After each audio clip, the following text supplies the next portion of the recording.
Hey everyone, welcome to today's wacky story, where we'll see how 100 bottles of medicine sold out in a flash. Pastor Lou, who also has chronic leukemia, believes in God and thinks breaking a little law to save a life isn't such a big deal. So, does that mean heaven wants me to step into hell? Can't I just keep my mouth shut like Buddha? After persuasion from old Lou, Pastor Lou agreed to be their translator, and with his help, Chen Yong quickly got the China distribution rights. Business was sailing smoothly until one day, while old Lou was selling drugs, a young punk snatched 3 bottles right out of his bag. Chen Yong tracked the kid down, but as soon as the kid saw them, he took off running. But how can a 2-legged punk outrun a 4-wheel vehicle? Chen Yong found stolen meds there. The kid didn't grab them for himself. The kid had given the rest of the meds to other patients, and feeling a bond, Chen Yong decided to recruit him into the team.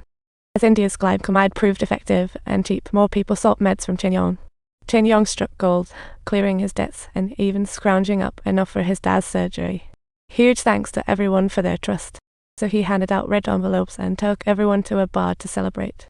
Just as they were having a blast, the manager dragged the host for it. The host had to comply to keep the job, but Chen Yong was having none of it and tossed a huge stack of cash to the manager.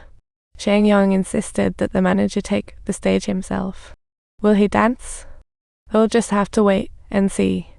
Watching the manager move like a maniac on stage, the host cheered loudly, finally letting out years of pent-up frustrations. But Chen Yong wasn't that generous. After the party, he insisted on giving the host a ride home, despite the host's protests. The host had no choice but to take Chen Yong home, telling him to wait while she went to shower, at which point Chen Yong started stripping down. Suddenly, a little girl popped up, staring at him like he was a circus act. Chen Yong was mortified and quickly covered himself with a blanket. Glancing at the wall covered in photos, Chen Yong realized how tough it was for the host, a single mother, and he felt a wave of guilt wash over him. He bolted out without a backward glance, unaware that the buzz around Indian glycomide had caught the attention of the legitimate brand. The director was all over this international case, dispatching the most competent detective in the precinct, none other than Chen Yong's ex, Cao Bin. Let's talk about counterfeit drugs. They're totally bad news. Meanwhile, a patient's family showed up at Chen Yong's store. They complained that the drugs caused their loved one to throw up and, the other thing. Turns out the patient had bought meds from elsewhere too. Following the clues, they tracked down a warehouse where a drug peddler was masquerading as an expert peddling German glycomide. Little did they know, Germany doesn't even have glycomide. Chen Yong planned to sneakily call the cops, but Pastor Lee jumped up to expose the fake experts. Seeing the pastor getting bullied, the kid boldly charged in, followed by the host.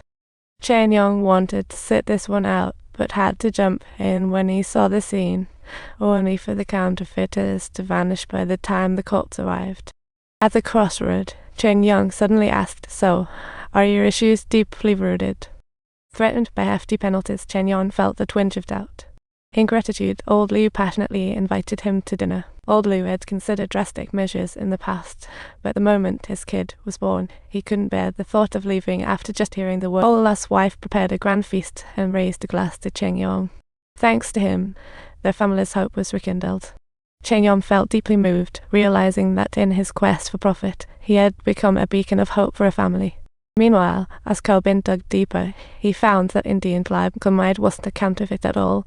It worked just as well as the legit stuff. But the director insisted that, as long as it wasn't on the medical list legally, it was still a counterfeit. Cao Bin had no choice but to keep investigating, and that night, an unexpected guest arrived at Chen Yong's place. It was the counterfeit peddler, Zhang Chenglin. He wanted to buy Chen Yong's distribution rights for 2 million, threatening to report him if he refused. Chen Yong told Zhang Chenglin to buzz off, only to find the cops knocking on his door the very next day. Luckily, he was quick on his feet and stashed the meds in a trash can, avoiding arrest. But Chen Yong knew this was just a warning. If he didn't give in, he'd eventually be caught. After some soul-searching, he agreed to Zhang Chenglin's terms. That night, he treated everyone to hot pot, casually revealing he'd sold the distribution rights to the drug peddler. The price was going up to 10,000, but they could still get it for 3,000. Everyone's smiles vanished in an instant. The kid with yellow hair even exclaimed, "You're throwing patients into the fire." One by one, others got up and walked out, leaving the once happy little team in shambles.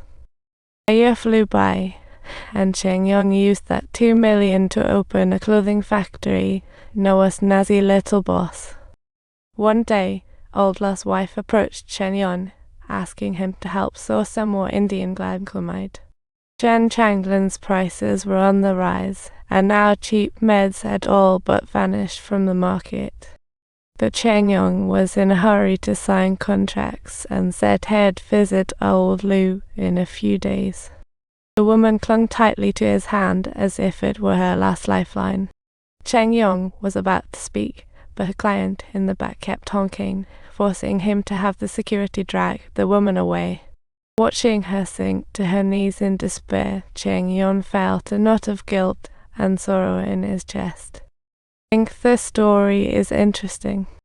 Don't forget to subscribe to our channel for more exciting content.